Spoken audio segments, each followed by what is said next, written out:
Sight for Wight talking news for Friday the 5th of February 2021. Alison reading from the Island Echo.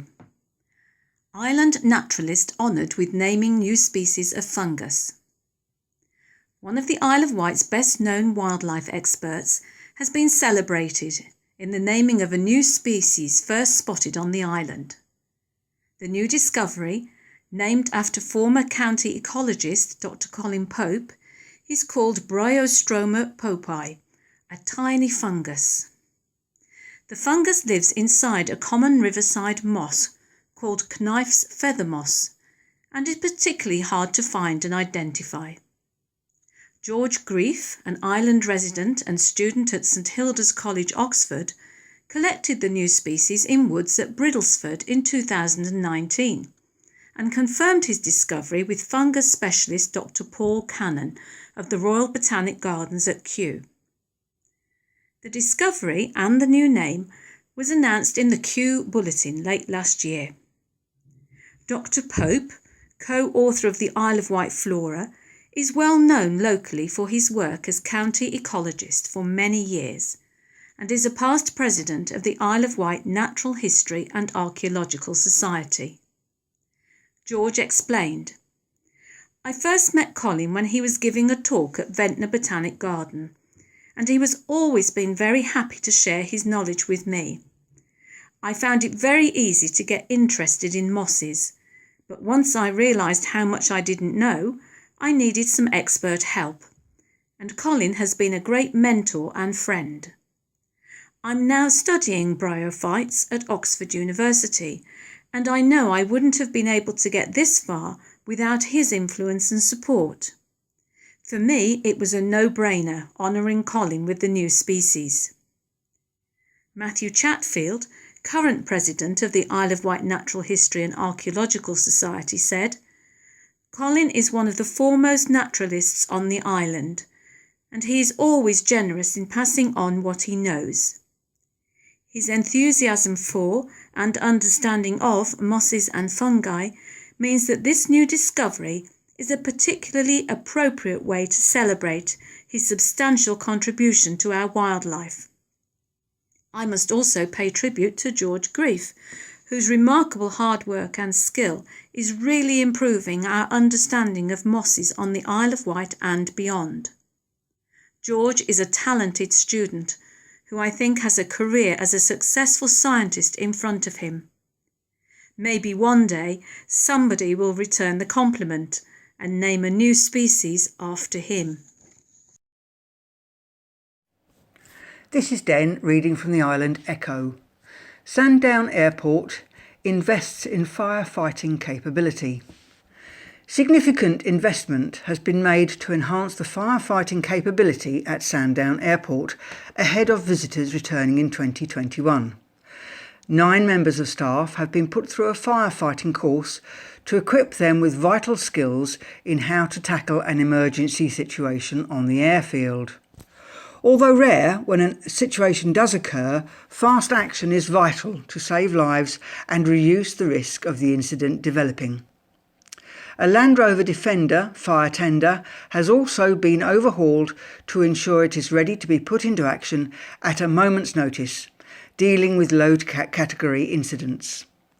Thanks to the support of Devon Freewheelers, Ernie has been given a new lease of life with new lighting all round, new electrics, seats and tyres, plus a good polish. All of the pumping equipment has also been serviced. The tender is now also equipped with a medical pack and a defibrillator. Dan Sabani, the owner of Sandown Airport, has said that the decision to invest in in-house services has been taken to support the island's emergency services should a situation ever occur. In 2015, a plane being flown by a French national crashed shortly after takeoff. Amazingly, the pilot was pulled from the wreckage before it burst into flames. This is Lisa reading an article from On the Wight. Family appeal for person who found this man collapsed in the road last year.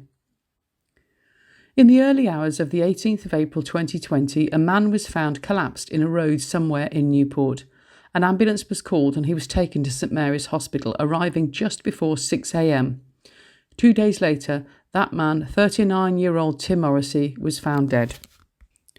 Appeal to find the person who called the ambulance. Tim's family are trying to piece together what happened in the hours and days leading up to his death and are appealing for the person who found Tim collapsed in the road on the 18th of April to get in touch. If you were the person who found Tim that morning or know who did, please get in touch so we can connect you with Tim's family. Substantial new capital investment in the island of over 55 million will be achieved through spending council capital to additional government support for coastal defences, schools, Branston Farm project, disabled facilities grant, highways improvements, IT infrastructure and compulsory purchase orders. The budget will be presented to the council for approval on February the 24th. Hello, this is Sue, reading an article from the Island Echo. COVID-19 testing centre now open 7 days a week, just as cases fall. The Isle of Wight COVID-19 testing centre is now open 7 days a week, it has been announced.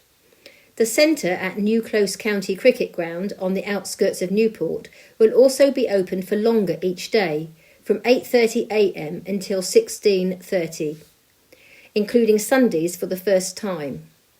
The changes will enable more tests to be carried out as needed, but comes at a time when the number of cases is falling rapidly across the island. People with COVID-19 symptoms who are unable to get a test slot online should call 119 and will then be advised of available appointments. Home testing kits can also be ordered online or via 119. Simon Bryant, the island's Director of Public Health, said, "It remains extremely important that we all stick to the guidelines and stay at home. Only leave home to purchase essential items, get a COVID-19 test, for exercise or to work if you absolutely cannot work from home. If you develop symptoms of COVID-19, self-isolate and don't leave home for any reason except to get a test." This is an article from the Island Echo, read by Terry. Beryl expands to East Cowes and Cowes, with town corridors opened up. Beryl, the e-scooter hire provider on the Isle of Wight, has expanded its scheme to both East Cowes and Cowes, as well as now allowing islanders to travel between Ryde and Newport. E-scooters are available to hire through the free Beryl app and can be picked up and dropped off in marked Beryl bays. The scheme initially launched in Newport and expanded to Ryde just before Christmas. Now, residents and visitors to both East Cowes and Cowes can hop on a Beryl scooter at any time of the day or night. With more towns now involved in the government-approved trial, corridors between each town have been opened up, meaning islanders are no longer confined to just one area. Beryl users can, for the first time, travel from Seaview right through to Carisbrooke by using the main road between Ryde and Newport. Riders can also travel in and out of both East Cowes and Cowes to Newport, as indicated on a map.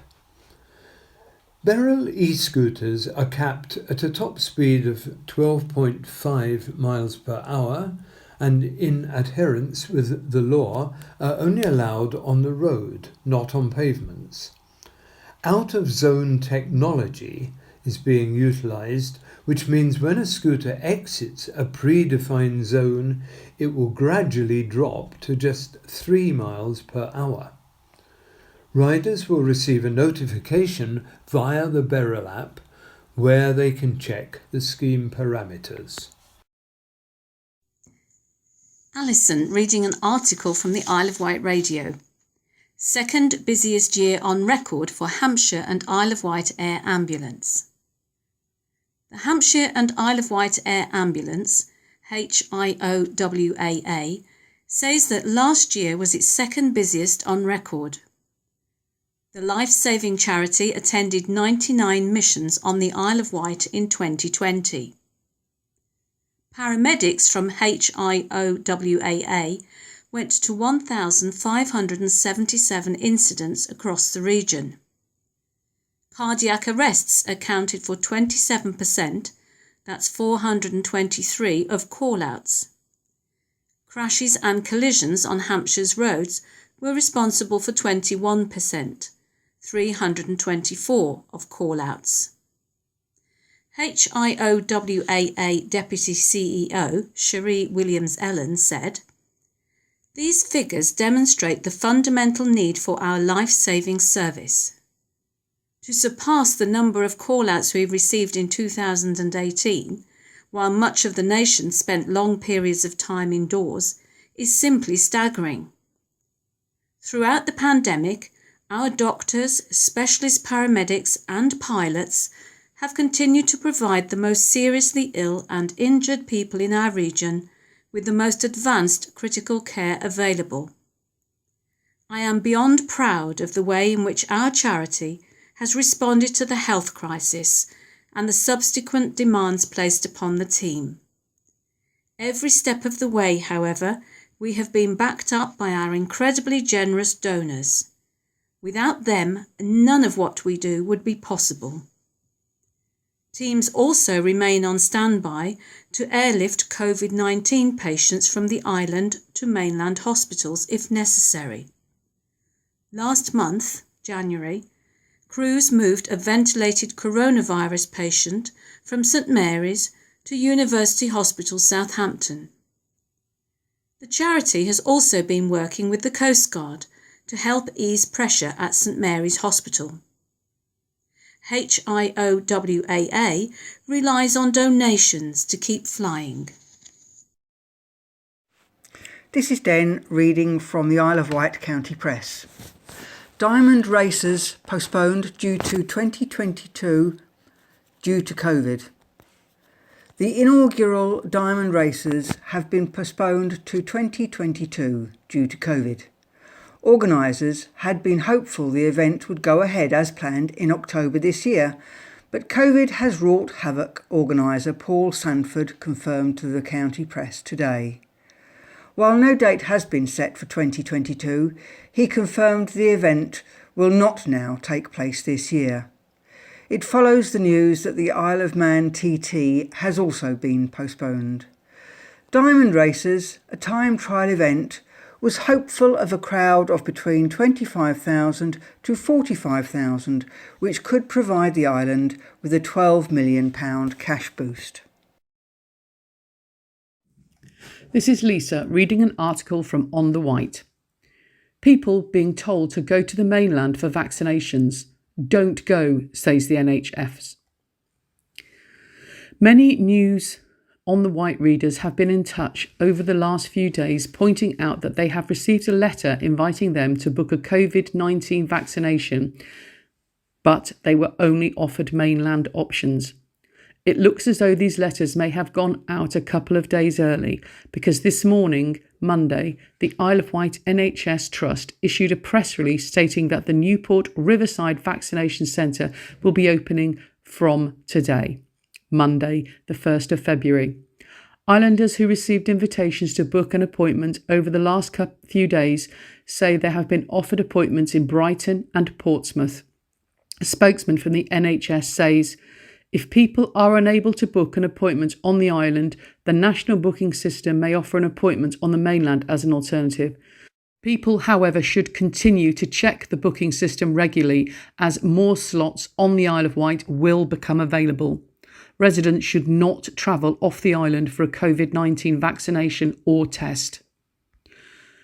Dr. Michael Legg, GP and chair of the NHS Isle of Wight Clinical Commissioning Group, said, "Opening of the Riverside Centre Vaccination Centre on the island is great news for our community. As well as having 4 GP-led vaccination sites and the St Mary's Hospital Hub, having a sixth will really help us vaccinate our residents as quickly as vaccines reach us. Residents are reminded to continue to wash their hands for 20 seconds, wear a face covering, and remain socially distanced at all times. Cold weather warning issued for the Isle of Wight, but will there be snow? From Isle of Wight Radio, read by Chris. Temperatures are expected to plummet across the Isle of Wight tomorrow, Saturday, for the next few days, with ice and even snow expected. Much of the northeast, east and southeast of England is expected to see snow over the next few days. A Met Office yellow weather warning for snow and ice just misses the island from midday tomorrow. But a new weather warning from the Met Office includes northern parts of the island between midnight Sunday and 12 p.m. on Wednesday. The Isle of Wight Met Service believes there could be a dusting in some parts of the island, with temperatures expected to drop as low as -3 degrees. Weather expert Jamie Russell said, "Cold weather is expected to develop during the early hours of Sunday morning and is likely to continue through until Wednesday or possibly even Thursday. Nighttime temperatures will drop to a low of -3 degrees in places, with daytime temperatures maxing out at around 2 degrees, leading to a mean temperature of below freezing throughout the period. Occasional flurries of snow will also be likely at times, especially on Sunday and again from Tuesday. A dusting or a light covering is possible in places, but we are very uncertain about snowfall amounts at this point, and we will know more over the next day or two." Isle of Wight Council's budget plans, from parking to funerals, from the Isle of Wight County Press, read by Susan. Overnight parking charges will double and the mobile library service will close, in new budget proposals by the Isle of Wight Council revealed on Thursday. While council tax will increase by 4.99% for each household, the budget could also see some services rising in cost. Fees for the Isle of Wight crematorium will increase by 7%, which could bring in a further $120,000 for the council. The council is looking to double the cost of overnight parking charges from £1 to £2.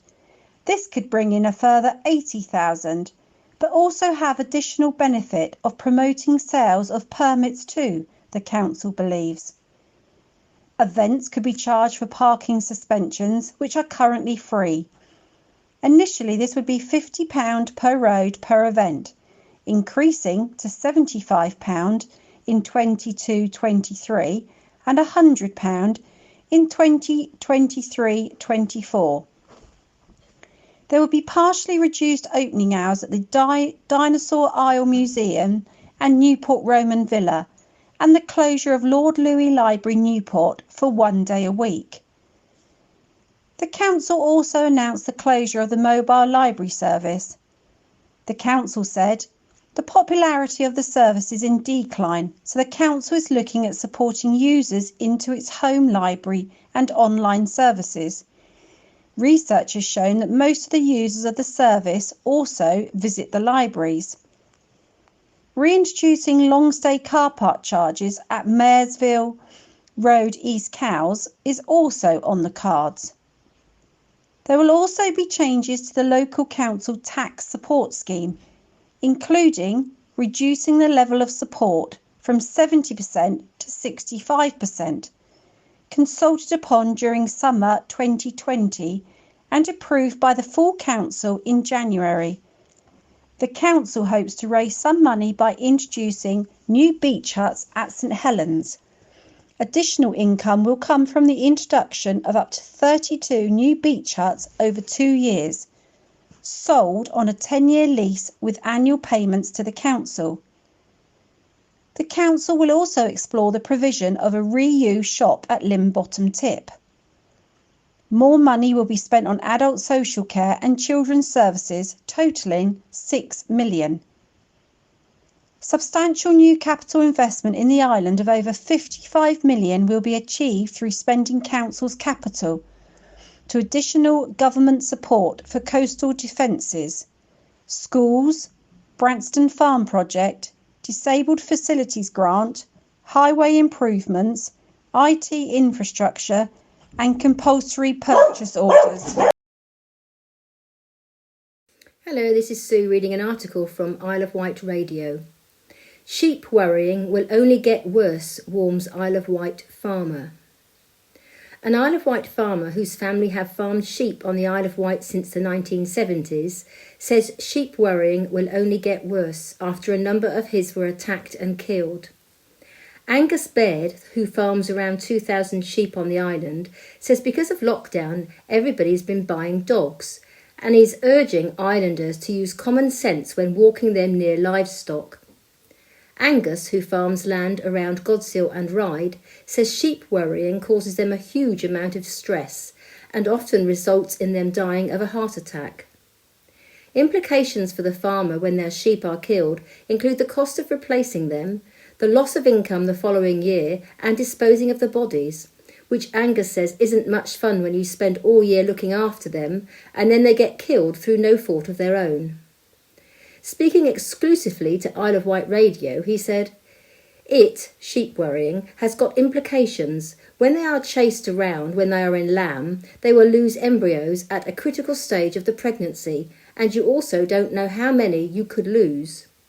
I've got no problem with people walking about, and I am quite happy to speak to anyone on the farm and anyone enjoying the countryside. Well, it's a good thing, isn't it? Of course, it isn't everyone that's doing it, but people have got to be careful. You can't let a dog off if they are not controllable anywhere near livestock, especially near electric fences. It's all a game for a dog, and 9 times out of 10 they probably aren't even doing it viciously because it thinks it's a game. Police say a farmer is allowed to kill the dog if it's worrying their livestock, but Angus said no one wants to do that. Angus's sheep and other island farmers he knows have been subjected to a number of attacks. The most recent was in Arraton, where a husky was let off the lead and 250 of Angus's sheep were chased around for an hour. Luckily, none suffered physical injuries, but the sheep were highly stressed, putting them in risk of losing the lambs they were carrying. Previously, he has had 19 killed at Hale Manor Farm, and a further 19 died a week later from shock. Livestock worrying is a criminal offence under the Dogs Protection of Livestock Act 1953. Hampshire Constabulary's website states, worrying is where a dog attacks or chases livestock causing injury or suffering. This isn't just a threat to a farmer or landowner's livelihood, it's also a dangerous situation for the animals involved and could lead to more risk if the animals get onto the road. If you see livestock worrying take place, call 999 as it is considered an emergency. This is an article from Isle of Wight Radio, read by Terry. Free parking for anyone getting a coronavirus vaccination at Newport's Riverside Centre. People going to get a coronavirus vaccination at the Riverside Centre in Newport will not be charged for parking.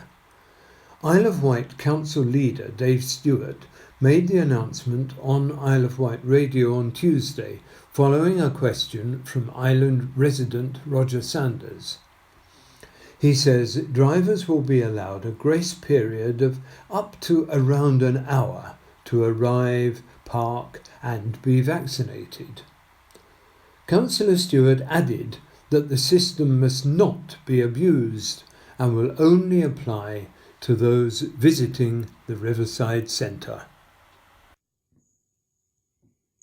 Alison, reading an article from On the Wight. 1 year ago, On the Wight shared a feature about Islander Rupert Brown's T- app for tinnitus sufferers.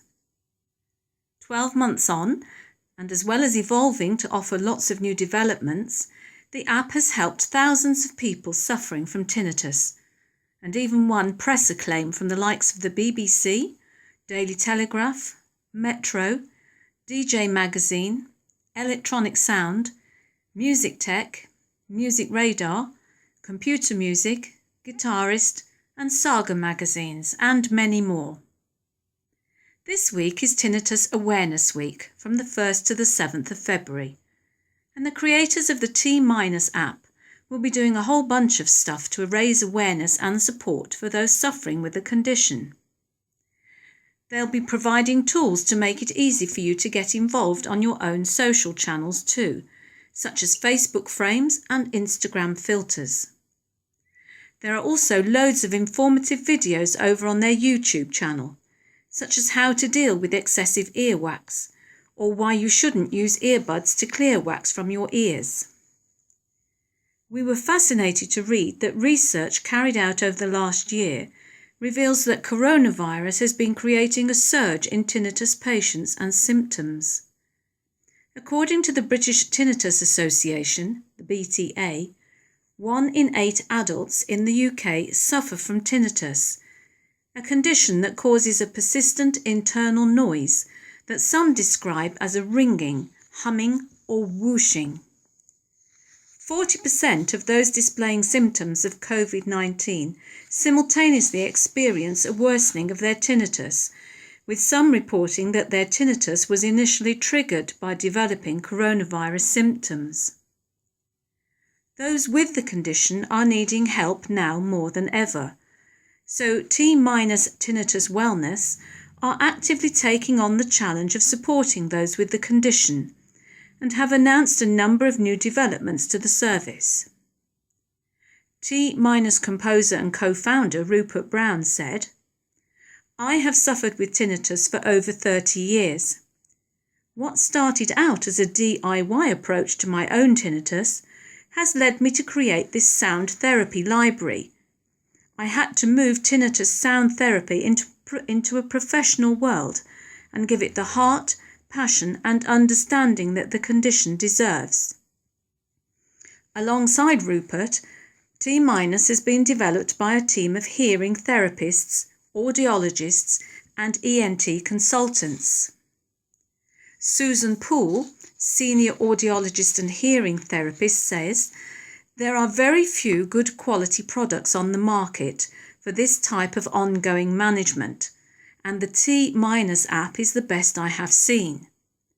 I recommend the app to all of my suitable patients because the quality of sound therapy delivered through the app surpasses any of the tools I have used before." Rupert Brown has utilised his expertise in sounds, the psychology of those sounds, and his own experiences with tinnitus to create a library for all sorts of tinnitus types.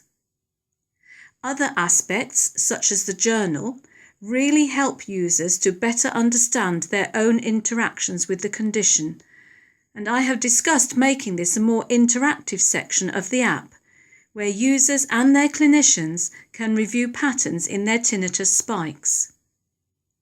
1 year on from the launch, and T- is now able to offer a bunch of new developments. These include guided meditations. 9 months in the making, these meditations have been painstakingly recorded and adjusted with the feedback of the tinnitus community, with a variety of soothing soundscapes and original scripts, designed specifically for the tinnitus community. Subjects refer to areas of the body such as mouth, nose, sinuses and ears, and particularly the breath. Tea Talks. These are free monthly webinars where tinnitus specialists discuss topics relevant to the tinnitus community. Examples include safe earwax removal, oversensitivity to sound, hyperacusis, research roundups, and what the medical world are doing to help, plus many more. Tea with T-, monthly free online peer support groups which allow frank, honest conversations with others going through the same experiences. T- subscription tier. a much requested update from users. They can now subscribe directly with T- if they do not want to use a streaming account. Subscriptions offer priority access to all content and offline listening. Board of Patrons. T- have invited some eminent members of the tinnitus community to form part of their Board of Patrons. These specialists are here to hold them to the highest standards as they continue to develop their toolkit for tinnitus wellness. Along with the feedback from the community and users, the board help guide the shape of the app and developments to come. Sandown's Premier Inn opening this month, but only to certain guests. From Isle of Wight Radio, read by Chris. Sandown's Premier Inn is to open at the end of this month, although only guests staying for work and education will be welcomed for now. The new 100-bedroom hotel based on Sandown Esplanade will not accept bookings for leisure trips. Its cookhouse and pub will also remain closed for all guests due to government regulations surrounding the coronavirus lockdown. Commenting on the opening, Niall Hislop, new openings manager for Premier in Sandown Esplanade, said, "While we're opening our Sandown Hotel in unusual circumstances due to coronavirus restrictions, we're excited to be welcoming guests travelling for work, for education, and for other legally permitted reasons at the end of the month. We are extremely grateful for the warm welcome we have received in Sandown since announcing our plans to open a new hotel and restaurant on the Esplanade. We are investing here for the long term and are very much looking forward to becoming part of the community. Though we are opening our doors with a limited service in line with government restrictions, we expect the hotel and restaurant will be fully operational later this year. Premier Inn hotels in leisure locations like Sandown were very popular last summer, and once we're allowed to welcome leisure guests and open our restaurant fully in Sandown, we're expecting strong demand from guests and local diners. Whitbread has been working with the local Job Centre Plus to recruit an initial 20 new jobs for the Sandown Hotel. Once open, it will be the third Premier Inn on the Isle of Wight, and the first to feature the family-friendly cookhouse and pub restaurant. The hotel will be opening with Premier Inn's enhanced hygiene promise, Premier Inn Clean Protect, in place to help guests stay with confidence. An opening date for the cookhouse and pub restaurant will be confirmed in due course. Further roles, including for the new restaurant, will be recruited once travel restrictions are lifted and the hotel fully opens, with applications being accepted via the Job Centre Plus and online via the Whitbread Careers website, which is www.whitbreadcareers.com. The hotel will open on February the 26th. Launch month of action focused on motorists using their phone illegally while driving. From On the Wight, read by Susan. Police say motorists are 4 times more likely to be involved in a collision whilst using their mobile phone. Officers from our road policing unit will be supporting a national campaign this month aimed at tackling motorists who use their mobile phones while driving. Research has shown using a phone while at the wheel can impair your ability to react more than if you were to drive while over the alcohol limit. You are also twice as likely to be involved in a fatal collision caused by texting while driving than you are from drink driving. As part of the national campaign, officers from Hampshire Constabulary and the Thames Valley Police Joint Road Policing Unit will focus on detecting and prosecuting those who will continue to use their phone while driving. Road Safety Sergeant Dave Haslett said, "Most drivers are responsible and do not use their mobile phone whilst driving, but the few that continue to take risks by texting, surfing the internet or completing other tasks are putting other road users and themselves at risk. The distraction of your phone will mean you are much less aware of what's happening around you. This can lead to you failing to see road signs with important information on, maintain a proper lane position or a steady speed. Additionally, it has been shown that motorists are 4 times more likely to be involved in a collision whilst using a mobile phone or being distracted in a vehicle, and your reactions are 50% slower. I would ask people to think twice before answering a call using hands-free, as this still creates a distraction, and never take your eyes off the road. Challenge your friends and family to do the same, as it is unacceptable to use a mobile phone whilst driving. It is not worth the risk. This is an article from Isle of Wight Radio, read by Terry. Revealed. Plans to roll out rapid testing for asymptomatic Isle of Wight workers. The Isle of Wight's most at-risk workers could start receiving regular and rapid coronavirus testing from next month, i.e. March.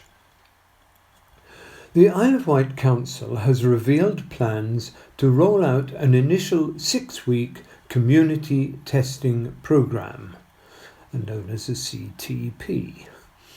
It would see islanders who are continuing to leave their home to go into high-risk work settings during the pandemic offered a COVID-19 test. The initiative is aimed at those who are showing no coronavirus symptoms, known as asymptomatic. The Council says it is finalising a bid to government. Community testing for those who do not have symptoms is one of the very important ways of combating COVID-19. At present, we are finalising a bid to central government for support in the setup of community testing sites across the island. Final details are yet to be determined. If successful, lateral flow testing would most likely be used at the island's centres, much like it has in other areas of the country. This type of testing returns results within 30 minutes. Participating islanders would be required to take a test twice a week.